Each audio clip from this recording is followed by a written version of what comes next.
I think I've changed my mind. Well, some people have helped me change my mind about the shoring. I'll dig out a bit of a shoulder of all the dirt. There'll be a fair bit of dirt to move, and then down to where the rock starts. So it's a fair bit. I'll get down the hole and show you in a minute. It's a fair bit of digging. Probably go in about 50, 75 mil, maybe 100. I haven't thought about that yet. And then I'll dig out a bit of a shoulder at the top, even a bit further, for probably 4-6 inches. I'm mixing my millimeters and inches up, and then put a sort of a collar around the outside, and then concrete down to the rock. Obviously I have to shore it all up and everything. I do have a cement mix. I'll show you that in a minute. So under this blue tarp is a concrete mixer. I was just playing around rolling some stones in there. Something to do.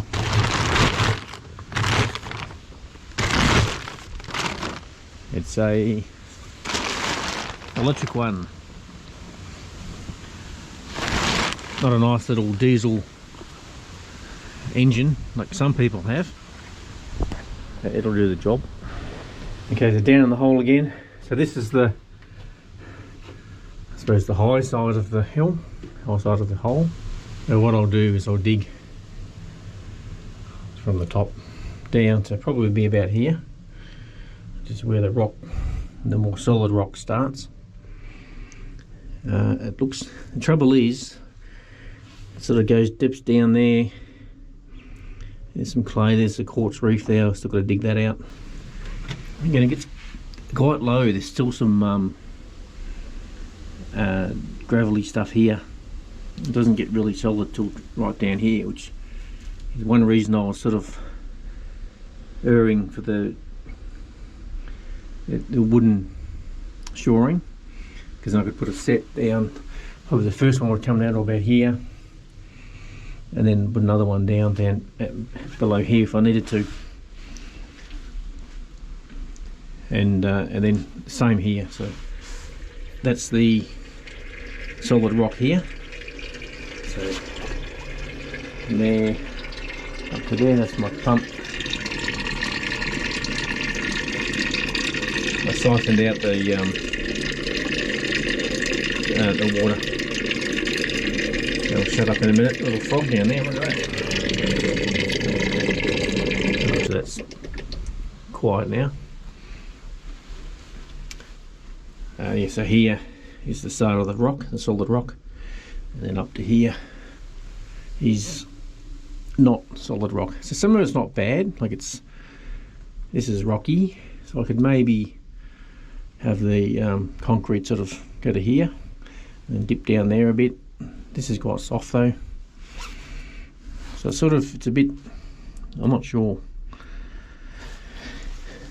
but I'll start digging down and see how I go. See, this bit's solidish here, there's a vein here. If I only go back 50 mil,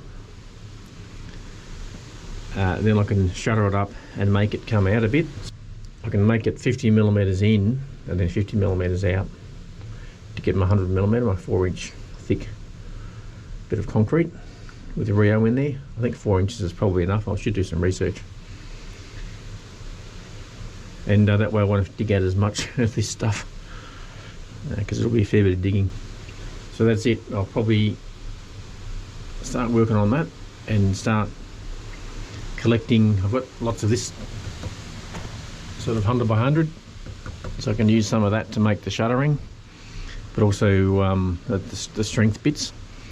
And I started to find a few bits of plywood, and I'll get some old pallet boards or something like that to make a box inside here. I think ready to mix up some concrete. Still don't know whether I'll buy bags or buy the sand and cement and gravel. I'll check out the pricing. I think it's going to be a lot cheaper to buy the sand and cement and gravel than buy whole bags of pre-mixed concrete. But I'll work that out.